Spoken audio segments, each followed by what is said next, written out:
যখন ইলেকশনটা চলে গেল তখনই এইসব মুনাফিকদের চরিত্র আমাদের সামনে ফুটে উঠল। গত 17 বছর যারা একটা বালুর টাক না হইতে পারে নাই, দল থেকে বের হইতে পারে নাই, আমরা জীবন বাজি রেখে অস্ত্রের মুখে তাদেরকে জেল থেকে মুক্ত করে দিয়েছিলাম। যখনই আমরা এই কথাগুলো কোথাও বলি, হয়তো ফেসবুকে আমাদেরকে স্ট্যাটাস দেওয়া হয়, কোথায় তারা আছে মারা হবে, তো ঘোড়াঘাটে এসেছি, কি হয়েছে তোমাদের, খেলা হবে। ইলেকশনের আগে তারাও গেল, তখনই এইসব মুনাফিকদের চরিত্র আমাদের সামনে ফুটে উঠল।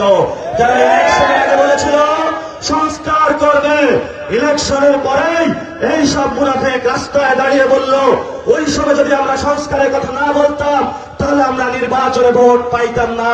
তাদের প্রতারণা জনগণের সামনে স্পষ্ট হয়ে পড়ল।